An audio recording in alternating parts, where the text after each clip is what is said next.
So I think digitalisation doesn't forgo the need to get the basics right.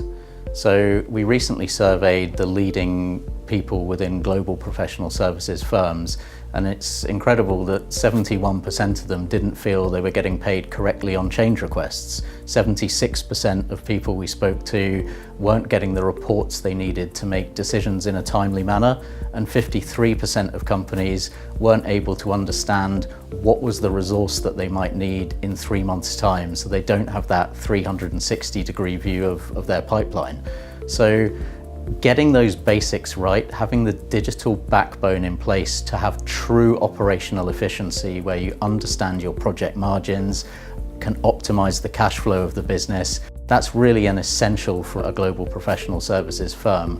When that's done, then there's really another key aspect, which is what's the innovation strategy? Around 60% of the people that we spoke to were really clear that having the right client innovation strategy was key to success moving forward.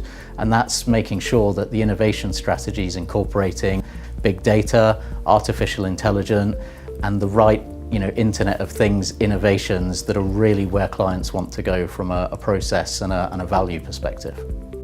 I think we've already seen quite a big impact. So the market for the firms that are providing more staff org and the plain old consultant, as I call them, the dollar rate you can get for that has decreased quite considerably over the last 5 years. And that's probably due to the fact that companies are finding it easier to find contractors and people on LinkedIn with the right skills, and they've all got access to the internet, which brings them a wide range of methodologies and things they can use. So there's a lot of stuff they can do with that. So you've got to really differentiate from that market, and you've got to bring the whole company to bear on a client's problem. And I think that causes you to rethink the business model, and we've definitely rethought ours to move away from the country silos that you typically find in big professional services firms to a model where we're arranged globally by expertise. So people belong not to an office but to a capability, and that's where their performance and everything is evaluated.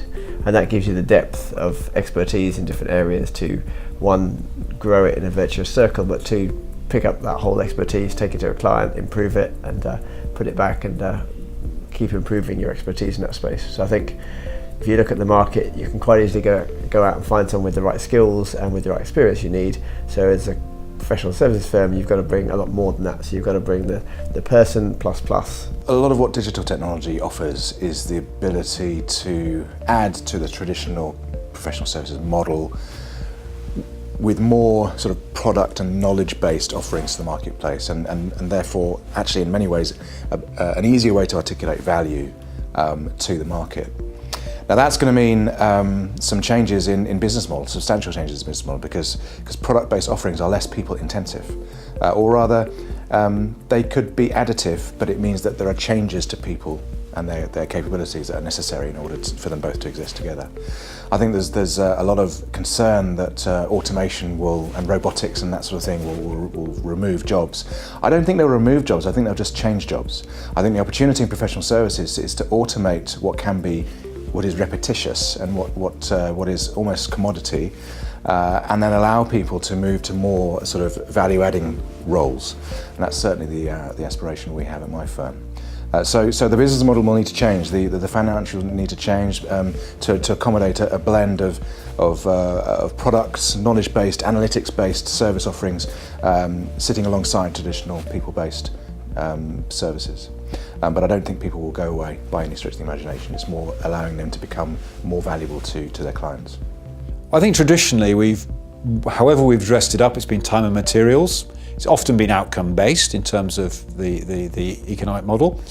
So I think what we've got to bear in mind is as the number of hours going into a project reduces, in other words, the resources are used more efficiently in a highly leveraged way because of automation and technology, how do we charge the client for the value we're bringing?